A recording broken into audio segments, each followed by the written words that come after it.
سرداد نداد دست در دست یزید، حقا کہ بنائے یا الہ است حسین.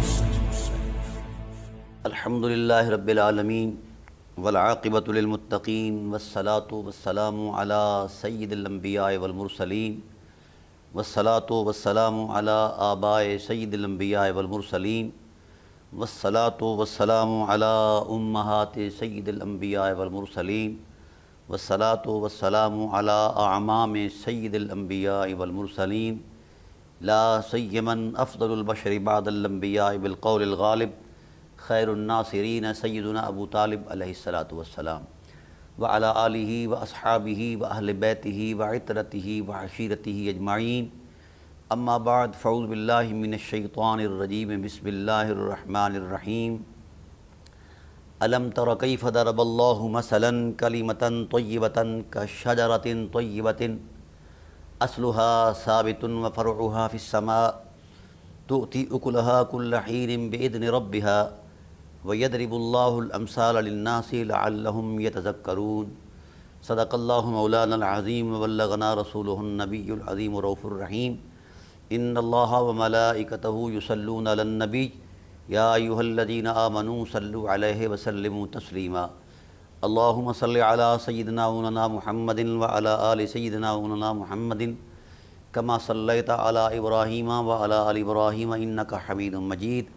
اللہم بارک علی محمد وعلی آل محمد کما بارکت علی ابراہیم وعلی آل ابراہیم انک حمید مجید.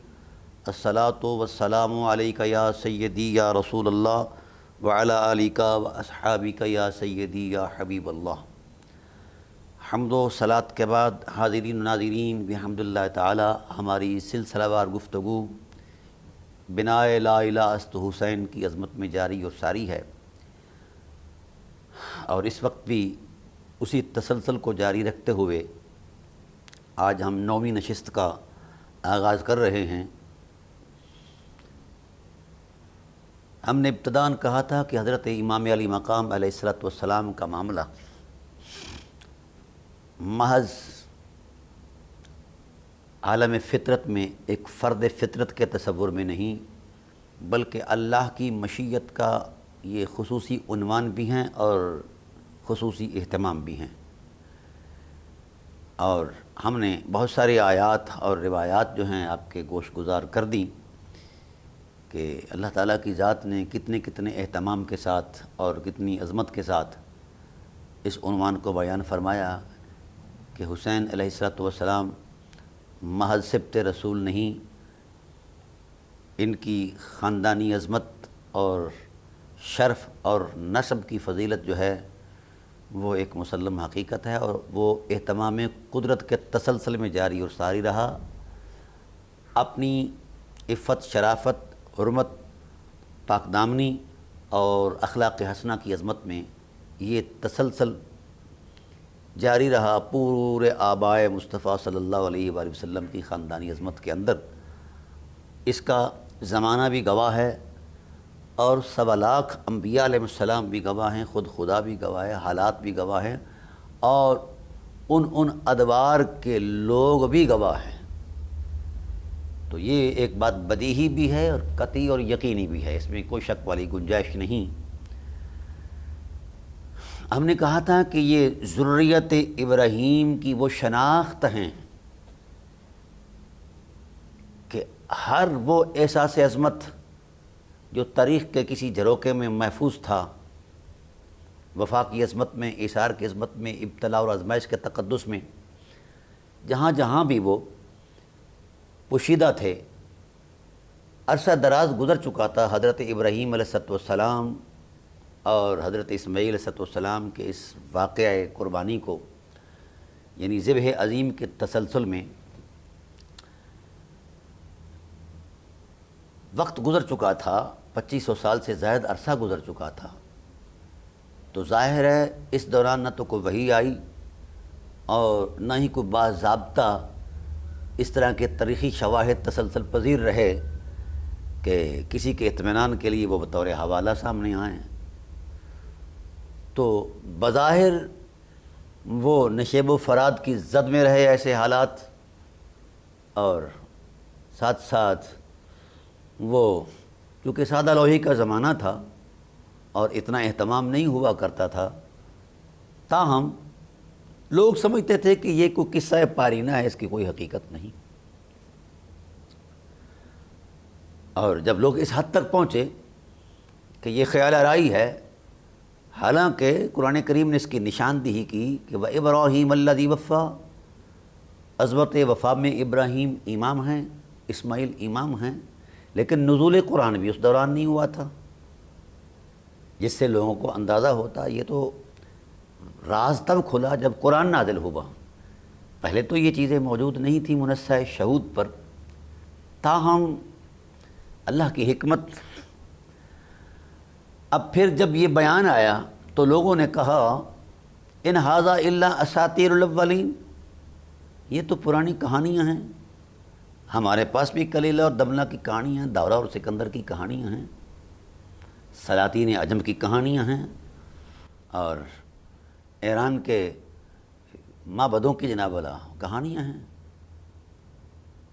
تو اب اس کہانی کو عملی تصدیق کی ضرورت تھی، وہ جو قصہ پارینہ سمجھا جاتا تھا اس کو عملی یقینی تصدیق ضروری تھی اس کی، تب یقین کوئی کرتے ہیں۔ سب سے پہلے ذبح عظیم کے تصور میں جس ذات کو پیش کیا گیا وہ حضور سید عالم صلی اللہ علیہ وآلہ وسلم کے والد گرامی حضرت عبداللہ بن عبد المطلب علیہ السلام ہے۔ حضرت اسماعیل علیہ السلام کی اسوہ کامل کی کامل تعبیر بن کر آپ نے سر جھکا دیا گردن کٹوانے کے لیے، اور حضرت ابراہیم علیہ السلام کی اسوہ خلت کی حرمت میں کامل نمونہ بن کر اپنے آپ کو پیش کرنے والے حضرت عبد المطلب علیہ السلام تھے۔ چشم فلک نے یہ نظارہ بھی دیکھا۔ اب اس واقعہ کی تصدیق ہونا شروع ہو گئی کہ واقعہ یقیناً ابراہیم علیہ السلام کی قربانی کا یہ ایک حقیقت ہے، لیکن اس واقعہ کو جس نے معراج یقین عطا فرمائی ہے وہ حضرت امام حسین علیہ السلام کی ذات والا صفات ہیں۔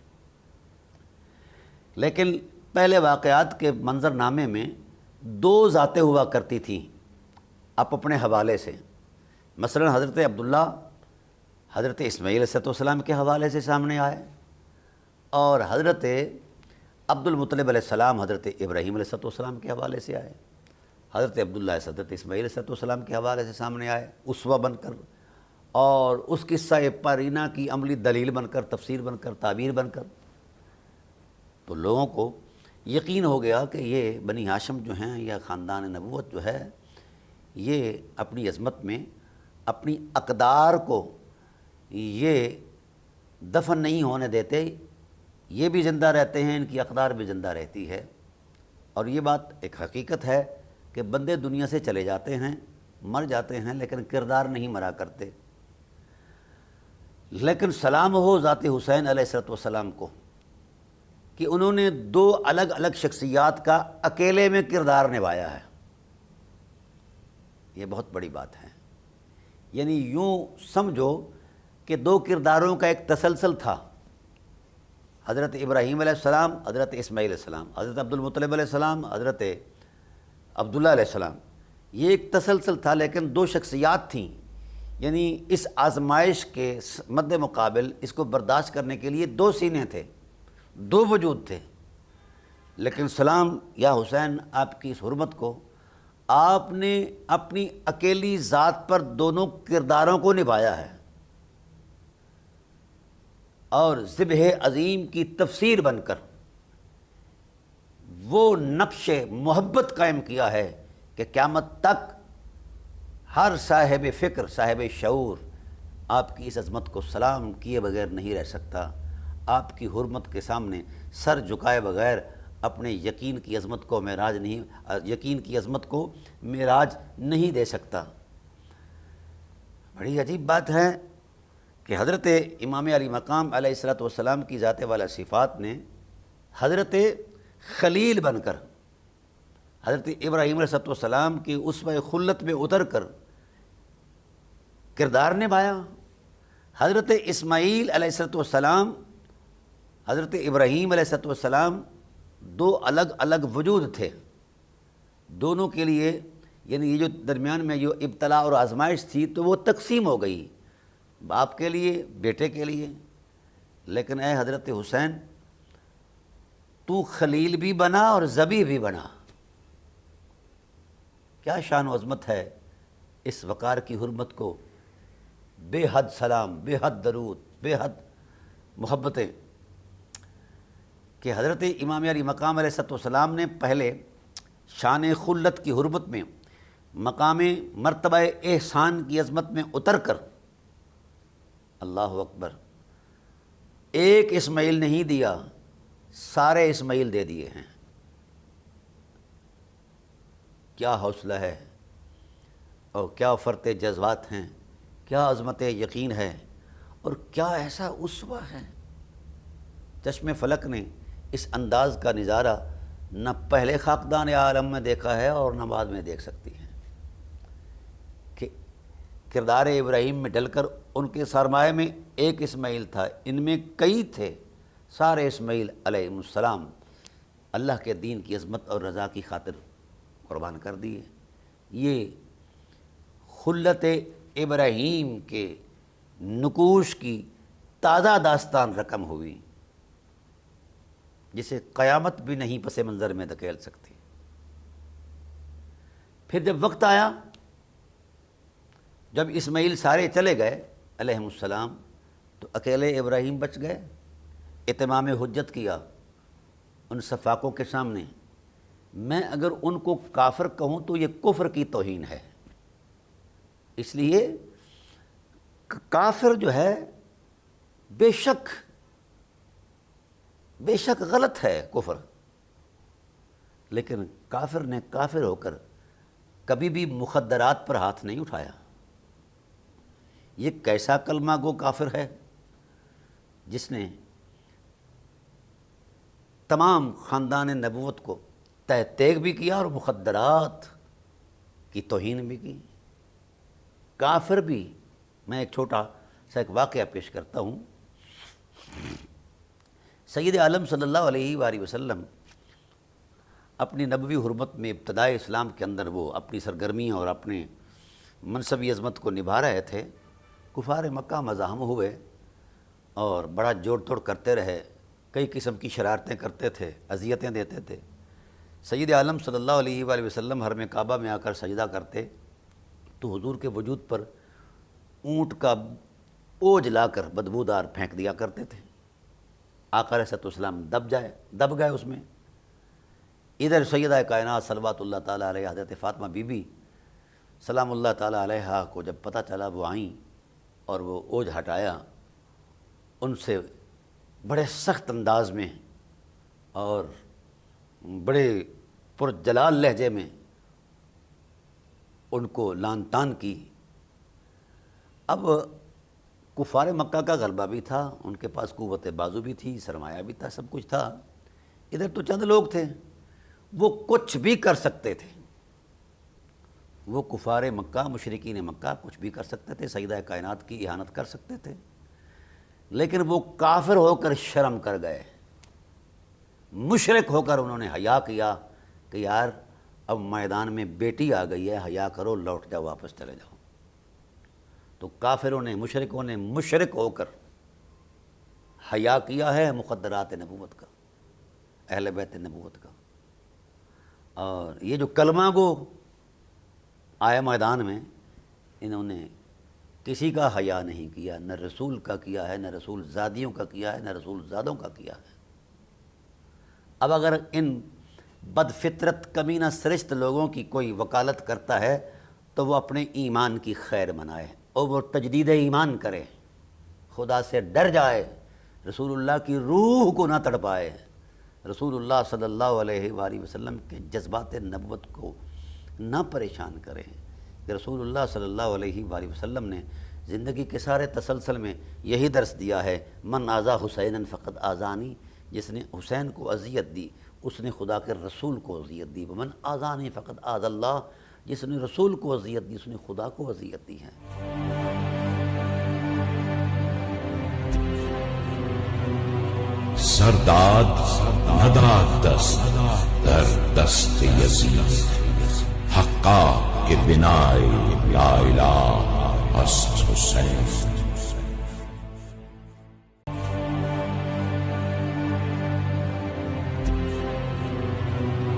سرداد نداد دست در دست یزید حقا که بنای یا اله است حسین. تو حسین اگر صرف فطرت کے تصور میں ایک فرد بشر ہوتے، کو تاریخ کا حصہ ہوتے، کبھی اسوہ نہ بنتے. سید عالم صلی اللہ علیہ وآلہ وسلم کی ذات والا صفات نے حضرت حسین کو نہ تاریخ کا حصہ بنایا، نہ مذہب کا حصہ بنایا. امام علی مقام کو اپنی ذات کا تصور دیا کہ میرے بعد اگر کوئی صاحب اسوہ حقیقت ہے تو حضرت حسین کی ذات ہے. نبی جانتے تھے کہ قلب حسین کے اندر حوصلے کی رعنائی کس قدر عظیم ہے، صبر کی اور استقامت کی حرمت کتنی بلند و بالا ہے. حسین جانتے، اس لیے سرکار دو عالم صلی اللہ علیہ وسلم نے کئی مرتبہ جب بھی آپ نے خطبہ ارشاد فرمایا تو اس خطبے کے عنوان میں جو آخری کلمات ہوا کرتے تھے نصیحت کے، وصیت کے اور نبوی ذمہ داریوں کی ادائیگی میں جو آخری عنوان ہوا کرتا تھا وہ یہی ہوا کرتا تھا، اذکرکم اللہ فی اہل بیتی، اذکرکم اللہ فی اہل بیتی. ہوش کرنا نمازیوں، حاجیوں، صحابیوں اور بزرگوں، غوثوں، کتبوں، ابدالوں، مولویوں، ہوش کرنا، تو میں اپنی اہل بیت کے بارے میں اللہ سے ڈرا رہا ہوں. اللہ سے ڈر جاؤ، اللہ سے ڈر جاؤ، اللہ سے ڈر جاؤ. اور پھر ساتھ یہ بھی فرمایا کہ میں جا رہا ہوں، دائی نے مجھے دعوت دے دی ہے اپنی حضور عظمت میں بلانے کے لیے، میں جا رہا ہوں، لیکن میں اپنی امت کو اجنبی نہیں چھوڑ کر جاؤں گا، بے سہارا نہیں چھوڑ کر جاؤں گا. امت کے لیے اہتمام کر کے جا رہا ہوں. انا فرط لکم، میں تم سے پہلے جا رہا ہوں اور تمہارے لیے اہتمام کیے جا رہا ہوں. انی تارکم فیکم الثقلین، تم میں دو عظمتیں چھوڑ کر جا رہا ہوں، کتاب اللہ و عطرتی، اور میری عطرت. اور یہاں ایک بات انتہائی اہم ہے، اہل علم کی نظر عرض کر رہا ہوں، خدا کرے سمجھ آ جائے. یہ بڑی معروف حدیث ہے اور ساتھ ساتھ اس کی سند حد تواتر تک پہنچی ہوئی ہے، لیکن افسوس اس حدیث کا اہتمام خطبوں میں نہیں کیا جاتا. جو اس سے کم درجے کی حدیث ہے سند کے اعتبار سے، قوت کے اعتبار سے، وہ عنوان ہے ہر خطبے کا. یہ اسے نا انصافی سمجھوں یا حقائق کا قتل سمجھوں یا شرافتوں کی پامالی سمجھوں یا رسول سے بددیانتی سمجھوں یا دین سے غمداری سمجھوں، یہ اہل علم ہی میری اصلاح کر سکتے ہیں کہ جب دو دلائل آئیں اور دونوں دلائلوں میں جب صحت کے اعتبار سے ترازو اور تقابل کیا جاتا ہے تو ترجیحاً اس دلیل کی طرف مائلان ہوتا ہے جو دلیل وزنی ہو، قوت والی ہو. اور پھر یہ وہ دلیل ہے جس کو رسول دو عالم صلی اللہ علیہ وسلم نے بطور وظیفہ بیان فرمایا ہے، بار بار بیان فرمایا ہے.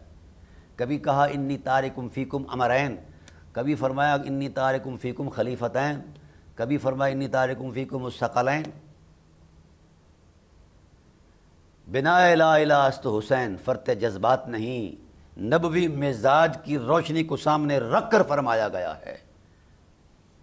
فرمایا میرے بعد واجب الاتباع جو حقیقتیں ہیں اللہ کا قرآن ہے اور ذات محمد کی آل ہے. ان کی اتباع کے بغیر نہ دین ہے، نہ اخلاق ہے، نہ انسانیت ہے. اور حضور نبی کریم صلی اللہ علیہ وسلم نے یہاں تک ارشاد فرما دیا اذا اختلفوا قبیلۃ من العرب فصاروا حزب ابلیس، جو اہل بیت سے لوٹ جائے گا، پلٹ جائے گا، ان سے منہ پھیر لے گا تو اللہ تعالیٰ مسلمان تو دور کی بات ہے اسے انسان ہی نہیں رہنے دے گا، ان سے اللہ تعالیٰ شیطان بنا دے گا. یہ نبوت کے الفاظ ہیں. آج اگر ہم اس انداز کی بات کرتے ہیں تو کہا جاتا ہے کہ جناب والا یہ صحیح نہیں ہے. اگر یہ صحیح نہیں ہے، اگر ہم نے کہا ہوتا تو یقیناً یہ صحیح نہیں ہے، اس کی کوئی حیثیت نہیں. اگر رسول فرما رہے ہیں تو پھر یہ صحت کا معیار ہے. اپنی فکر کو درست کریں اہل علم، اپنے شعور، سوچ اور عقائد اور نظریات کی درستگی کی طرف دھیان دیں، اور وہ تب ہوں گے جب ہم دامن اہل بیت سے وابستہ ہوں گے۔ آقا علیہ السلام نے فرمایا لن تدلوا، ہرگز ہرگز وہ گمراہ نہیں ہوگا جس کے ہاتھ میں دامن حسین ہوگا، دامن حسن ہوگا، دامن زہرا ہوگا، دامن علی المرتضیٰ ہوگا۔ یہ بار بار ارشاد فرمایا، آخری خطبات میں ارشاد فرمایا۔ کوئی حساس معاملہ تھا جس کی بار بار نشاندہی رسول کرتے رہے۔ کیوں کہ رسول اس حقیقت کا پس منظر بھی جانتے ہیں اور پیش منظر بھی جانتے ہیں، اور اس حقیقت کے تقدس کو بھی جانتے ہیں، اور اس کی ذمہ داریوں کو بھی جانتے ہیں، اور ذمہ داریوں پر برآمد ہونے والے نتائج کی حرمت کو بھی جانتے ہیں۔ چونکہ حضور کی نظر جو ہے وہ مسلسل مشیت الہی کے آئینے پر تھی، جو انداز مشیت الہی کے نگاہ نبوت تک تھی، اسی انداز کو نبوت کی زبان سے بیان کر دیتے۔ یہ نبوی ذمہ داری تھی۔ آقا علیہ السلام نے اسے صرف فرط جذبات میں نہیں نبھایا، کیونکہ وما ینطق عن الہویٰ قرآن کا قاعدہ ہے، نبی تو خواہش سے بولتا ہی نہیں ہے، ان ہوا الا وحی یوحیٰ، جو کچھ بھی بولتا ہے وہ وحی کی روشنی میں بولتا ہے۔ تو اب یہ جو تصورات دیے امت کو اپنی ذات کے بعد کس کے سپرد کیا؟ قرآن کے سپرد کیا اور اہل بیت نبوت کے سپرد کیا۔ حیرت اس بات پر ہے کہ رسول ان دونوں کو رہنما مقرر کر رہے ہیں، اپنے بعد خلیفہ تک کا تصور دے رہے ہیں، اپنے بعد امرین اور ثقلین کی عظمت میں بیان کر رہے ہیں۔ آج امت ان کو فریق بنا کر پیش کرتی ہے کسی کے مد مقابل۔ نعوذ باللہ من ذالک، نعوذ باللہ من ذالک۔ میں اس پر تو کھل کر انشاءاللہ 40 سے 50 گھنٹے گفتگو کروں گا کہ افضلیت کا اصل معیار کیا ہے، لیکن اشارتاً یہاں چونکہ وقت کے دامن میں اتنی گنجائش نہیں اور میرا عنوان بھی کہیں تشنا نہ رہ جائے، تو میں اشارہ کرتا جا رہا ہوں کہ یہ وہ نفوس قدسیہ ہیں۔ حضور کا خاندان جو ہے اہل بیت نبوت، خواہ وہ آبائے محمد کی صورت میں ہوں، ازواج محمد کی حرمت میں ہوں، اولاد محمد صلی اللہ علیہ وسلم کے تقدس میں ہوں، کوئی بھی جہت محبت ہو، خاندانی اعتبار سے جہت عظمت ہو، تو میں پورے وثوق سے کہہ رہا ہوں، پوری تحقیق سے کہہ رہا ہوں الحمدللہ تعالیٰ ثم الحمدللہ تعالیٰ۔ میں نے مطالعہ کیا الحمدللہ قرآن کریم کا، اور 40 سال سے کر رہا ہوں اللہ تعالیٰ کے فضل و احسان سے۔ دیگر کتب سماویہ کا بھی میں نے مطالعہ کیا، جہاں تک ان کے اندر سچائی کا امکان موجود ہے۔ تو میں پورے یقین کے ساتھ یہ بات عرض کرنا چاہتا ہوں پوری امت سے کہ اللہ وحدہ لا شریک نے کبھی بھی اہل بیت نبوت کا غیر اہل بیت سے مفاضلہ نہیں کیا، نہ تقابل کیا ہے، نہ ترازو کیا ہے کہ یہ ان سے افضل ہیں یا کوئی ان سے افضل ہے، نہیں۔ کیوں کہ خدا کی نظر میں ان جیسا نہ ہے نہ ہو سکتا ہے، اس لیے اللہ تعالیٰ کی ذات نے کسی کے مد مقابل ان کے تقدس کو بیان نہیں کیا کہ یہ ان کے مد مقابل زیادہ افضل ہیں، نہ یہ کسی کے مد مقابل ہیں اور نہ ان کے مد مقابل کائنات میں کوئی شخصیت ہو سکتی ہے۔ جن لوگوں نے یہ موضوعات تراشے ہیں کہ فلاں افضل ہے، تفضیل کا ایک وضعی قاعدہ دیا، تفضیل کا ایک وضعی مذہب دیا، اس کی کوئی حقیقت نہیں، سب مصنوعی باتیں ہیں اور بلا دلیل ہیں۔ اس پر فقیر کی کتاب بھی آ رہی ہے انوار الثقلین علی رد مطلع القمرین۔ یہ مطلع القمرین ہماری اہل سنت بریلوی مکاتب علم کی مکاتب فکر کی یہ کتاب ہے، مولانا احمد رضا خان بریلوی رحمۃ اللہ تعالیٰ علیہ نے اسے تصنیف فرمایا ہے، اور اس میں انہوں نے دلائل دیے ہیں کہ شیخین جو ہیں یہ سب سے افضل ہیں انبیاء کے بعد۔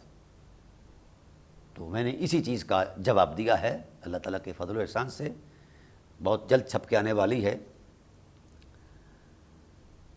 جتنی آیات قرآنیہ، غالباً 10 آیات قرآنیہ مولانا نے دی ہیں افضلیت شیخین کے ٹائٹل پر۔ تفصیلات تو میں بعد میں بتاؤں گا جب میرا یہ عنوان ہوگا۔ 10 آیات دی ہیں۔ حیرت اس بات پر ہے کہ ان تمام 10 آیات کا پہلا عنوان ہی اعظمیت اور افضلیت کے ٹائٹل میں اہل بیت ہیں، پہلا معنی ہی اہل بیت ہیں۔ یہ کیسے ہو سکتا ہے کہ قرآن کو ان کے محل سے ہٹا کر آگے جا کر اس کو پیش کر کے اس کا مادہ المصداق کا تعین کیا جائے؟ یہ نہیں ہو سکتا۔ یہ علم کے ساتھ مذاق ہے اور حقائق کا انکار ہے، اور اس کی کوئی حقیقت نہیں ہے۔ اگر افضلیت کا معیار سب سے پہلے ایمان لانا ہے تو سب سے پہلے ایمان لانے والے اہل بیت ہیں۔ میں اس پر دلیل پیش کرتا ہوں۔ تمام محدثین نے جس وقت روایت حدیث پر راوی حدیث کی عمر کا جائزہ پیش کیا کہ کتنی عمر کا بندہ روایت حدیث کر سکتا ہے، تو جو آخری قول ہے وہ یہی ہے کہ 5 سال کا بچہ جس کو سمجھنے سننے کی اور بولنے کی لیاقت ہو وہ حدیث روایت کر سکتا ہے۔ اور روایت حدیث اصول شہادت سے وضع ہے، اس کا استنباط اصول شہادت سے کیا جاتا ہے۔ اس کا مطلب ہے کہ 5 سالہ بچے کی یہ شہادت ہے دینی اعتبار سے حدیث کی بنیاد پر وہ قابل قبول ہے۔ اگر 5 سال کا راوی روایت کر سکتا ہے اور اس کی روایت قابل قبول ہے تو مولا کائنات تو 10 سال کے تھے، ڈبل عمر تھی ان کا شعور تو، اور پھر جو آغوش نبوت میں پلا ہو شعور اسے سلام کرنے آیا کرتا ہے، فکر اس کا طواف کیا کرتی ہے، اور حکمتیں اس کا زیور ہوتی ہیں، اور فکر کی بلندی اس کا مزاج اور خمیر ہوا کرتا ہے، اولو العزم ہونا اس کا ضمیر ہوا کرتا ہے۔ یہ کون سی بات ہے؟ چونکہ اہل بیت ہیں اس لیے ان کو ترازو میں تولا جا رہا ہے، نعوذ باللہ من ذالک۔ ایسے حالات میں اگر ہم جبر کریں گے تو ایمان سے خالی ہو جائیں گے۔ علم اور دلیل کی دنیا میں اگر کوئی بات کرے تو سبحان اللہ، یہ تو کوئی بات نہیں کہ اگر 10 سال کا بندہ ایمان لائے تو وہ ایمان چھوٹا ہے، اور 30-35 سال کا یا 38 سال کا ایمان لائے تو وہ اس کا ایمان بڑا ہے۔ یہ کیا ہوا؟ اس پر کوئی دلیل نہیں ہے۔ اور قرآن کریم کے اندر ایسے واقعات ہیں، شیر خوار بچوں کی گواہی کو بھی ویلڈ سمجھا گیا ہے۔ حضرت یوسف علیہ السلام کی عصمت کی جب گواہی دی تو شیر خوار بچے نے دی، اور بھی کئی مقامات پر ایسے، وہاں یہ سارے علماء ان چیزوں کو قبول کر لیتے ہیں کہ ٹھیک ہے، اور یہاں ترازو آ جاتا ہے۔ چونکہ یہ اہل بیت ہیں لہذا ان کو پس منظر میں رکھنا ہے۔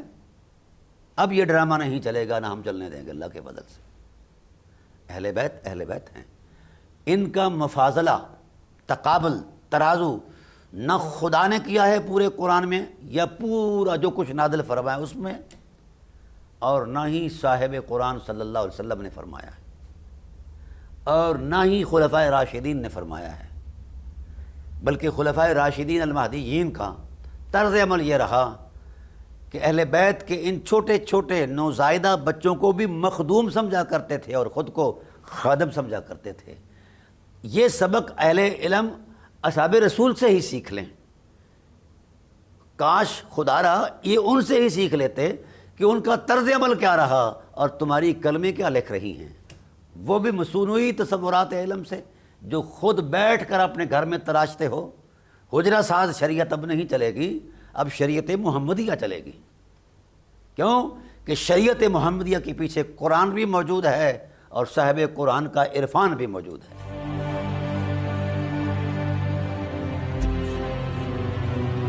سرداد نداد دست در دست یزید، حقا کے بنائے یا الہ است حسین۔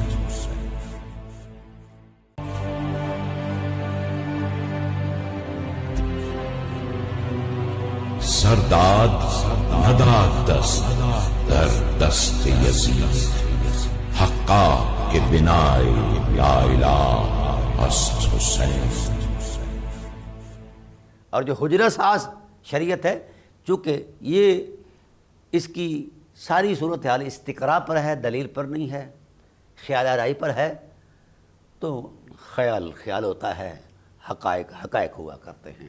تو اس لیے میں تمام اہل اسلام سے عرض کرتا ہوں کہ اہل بیت کا کسی کے ساتھ ترازو نہ کریں، تقابل نہ کریں، مفاضلہ نہ کریں، بنتا ہی نہیں ہے ہی نہیں، جائز ہی نہیں ہے۔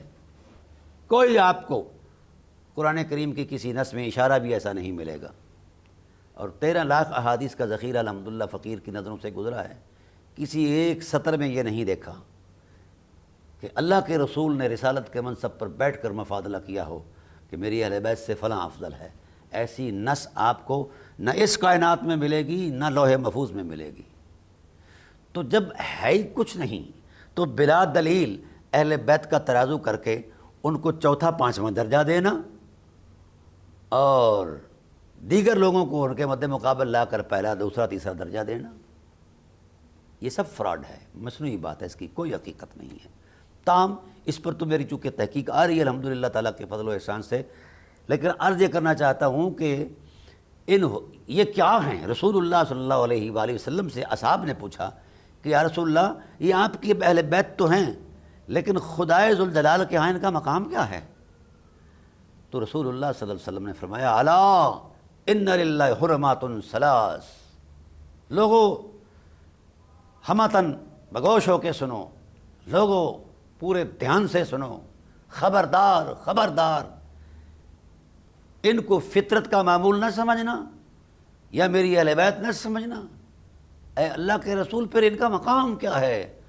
فرمایا یہ اللہ کی حرمتیں ہیں، اس بھری کائنات میں خدا کی 3 حرمتیں ہیں۔ الا ان للہ حرمات ثلاث من حفظہن حفظ اللہ لہ دنیاہ و آخرہ، جو ان کی حفاظت اور تکریم کرے گا اللہ اس کے دونوں جہان کی حفاظت کرے گا، اور ومن ضیعہن، جو ان کو ضائع کر دے، ان کا حفاظت ان کی تکریم نہیں کرے گا، ترازو کرتا پھرے گا، تو اللہ تعالیٰ اس کو اپنی رحمت سے دور کر دے گا، ان کو اپنے ذمہ کرم سے نکال دے گا۔ رسول تو یہ درس دے رہے ہیں، اور مولانا کیا درس دے رہے ہیں کہ ترازو کی جائے، ایک پلڑے میں امام حسین کو رکھا جائے اور دوسری طرف فلاں شخصیت کو رکھا جائے، تو جناب ترازو یہ کہتا ہے، اور اس میں وضع کردہ حدیثیں بھی لے آتے ہیں نعوذ باللہ من ذالک، جنہیں روایتوں کا علم اور حقیقت سے تعلق ہی کوئی نہیں ہے، وہ بھی بطور دلیل پیش کر دی جاتی ہیں۔ اس پر انشاءاللہ تفصیلی گفتگو کروں گا۔ تاہم عرض کرنا چاہتا ہوں کہ ان حرمتوں کا ترازو بنتا ہی نہیں ہے، اور امت باز آ جائے، ان کی اتباع کا حکم ہے، ان پر ایمان لانے کا حکم ہے، ان کی تکریم کا حکم ہے، ان کی تعظیم کا حکم ہے، ان سے وابستگی کا حکم ہے، ان سے پیوستگی کا حکم ہے، اور ان کی غلامی کا حکم ہے، ان کے ساتھ نیاز مندی کی عظمت کا حکم ہے۔ ان سے آگے بڑھنے والا بھی ہلاک ہو جائے گا اور پیچھے رہنے والا بھی ہلاک ہو جائے گا، اور ان کی نیاز میں رہنے والا ہمیشہ بامراد رہے گا۔ یہ خدا کے بھی فیصلے ہیں اور خدائے ذوالجلال جل و علا کے رسول کے بھی فیصلے ہیں۔ اب میں ان چند لمحات کے اندر آپ کو وہ ذریت کا جو وعدہ کیا تھا پہلے خطبات کے اندر، وہ یہ تھا کہ اللہ تعالیٰ کی ذات نے بے شمار آیات میں ان کا تقدس بیان کیا ہے، اور ان کو کس ٹائٹل بھی بیان فرمایا؟ ربنا وجعلنا مسلمین لک ومن ذریتنا امۃ مسلمۃ لک، ذریت ابراہیم۔ پھر اس کے بعد دوسرا ارشاد فرمایا واسماعیل ویونس ولوطا وکلا فضلنا علی العالمین ومن آبائہم وذریاتہم واخوانہم۔ یہ دوسری آیت میں نے اس وقت، چونکہ وقت کے دامن میں گنجائش نہیں، 8 سے زائد مقامات قرآن پاک کے جو ہیں یہ وہ کھولے ہوئے ہیں، جس میں مقام جناب حسین علیہ السلام کی حرمت کا تقدس بیان کیا گیا ہے کہ وہ ذریت کا تقدس کی ابتدا کہاں سے ہوتی ہے؟ ابراہیم اور اسماعیل علیہ السلام سے، اور اس کی مرتبوں کی حرمت کی انتہا کہاں ہوتی ہے؟ جناب سید الشہداء حضرت امام حسین علیہ السلام کی۔ تو قرآن نے بھی یہی کہا، جب وَإِذِ ابْتَلَىٰ إِبْرَاهِيمَ رَبُّهُ بِكَلِمَاتٍ فَأَتَمَّهُنَّ قَالَ إِنِّي جَاعِلُكَ لِلنَّاسِ إِمَامًا۔ ابراہیم علیہ السلام کو جب آزمائشوں سے گزارا گیا تو انہوں نے کمال کر کے اتمام کیا ان آزمائشوں کا، تو قدرت نے کیا کہا؟ انی جاعلک للناس اماما۔ قدرت نے فرمایا کہ اے ابراہیم پوری انسانیت کے لیے تجھے امام بنایا جاتا ہے۔ تو گویا جو کسی آزمائش سے گزرے مرتبہ اور مقام اس کا انتظار کرتا ہے۔ تو جس آزمائش سے ابراہیم گزرے تھے وہ اس انداز کی آزمائشیں نہ تھیں جس انداز کی آزمائشوں سے حضرت حسین گزرے ہیں۔ تو اگر باپ اس آزمائش سے گزرے تو وہ کائنات کا امام ہے، اور اگر بیٹا اس سے بھی 1000 گنا بڑی آزمائشوں سے گزرے تو وہ تو قیامت تک کے لیے امام ہے، وہ بھی امام ہے۔ اس لیے آج کائنات کا ذرہ ذرہ جناب حسین علیہ السلام کو امام حسین کہتا ہے، امام حسین، کیونکہ یہ امامت اس شخص کا تشخص ہے جو آزمائشوں سے گزرتا ہے۔ تو آگے ارشاد فرمایا، یہ سورہ انعام تھی، پہلے سورہ بقرہ، اب سورہ ابراہیم آئی۔ وَإِذْ قَالَ إِبْرَاهِيمُ رَبِّ اجْعَلْ هَٰذَا الْبَلَدَ آمِنًا وَاجْنُبْنِي وَبَنِيَّ أَن نَّعْبُدَ الْأَصْنَامَ۔ یہاں بھی جناب ذریت ابراہیم کا تصور ہے، جس کی معراج حضرت حسین پر آ کر مکمل ہو جاتی ہے۔ اور چھٹی آیت کریمہ، ربنا انی اسکنت من ذریتی بواد غیر ذی زرع ربنا لیقیموا الصلاۃ فاجعل افئدۃ من الناس تہوی الیہم وارزقہم من الثمرات لعلہم یشکرون۔ یہاں بھی وہی ذریت ہے جس کی انتہا اور معراج حضرت حسین ہیں۔ اور آگے جا کر پھر ارشاد فرمایا، ربنا انک تعلم ما نخفی وما نعلن وما یخفی علی اللہ من شیء فی الارض ولا فی السماء الحمد للہ الذی وہب لی علی الکبر اسماعیل و اسحاق ان ربی لسمیع الدعاء۔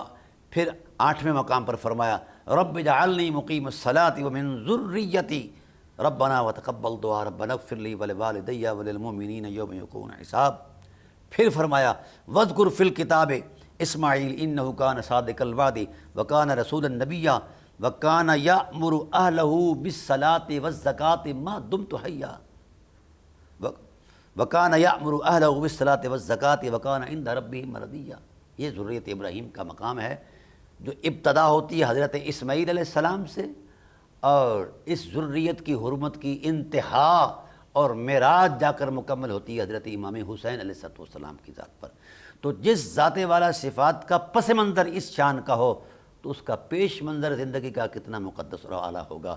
تو جناب ابراہیم علیہ السلام کے خطوط محبت کو، نقوش ایثار کو اگر کسی نے اپنے زمانہ میں از سر نو تازہ کیا ہے تو وہ حضرت حسین کی ذات ہے اور اہل بیت رسول علیہم رضوان۔ اور حضرت حسین کی اکیلی ذات سنگم ہے دو بہت بڑی حقیقتوں کا،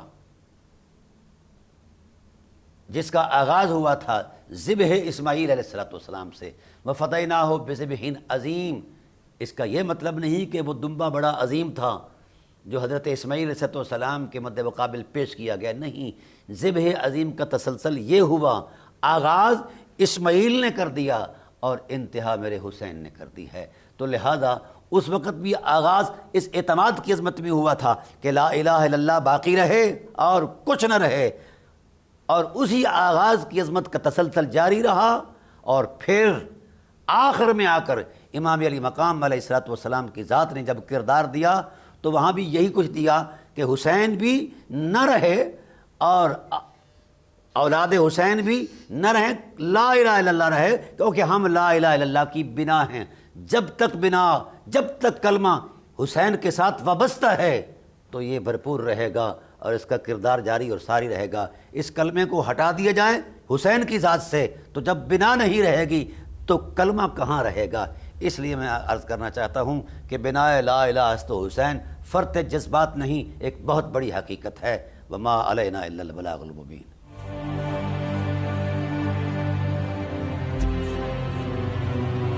سرداد نداد دست در دست یزید، حقا کے بنائے یا الہ است حسین۔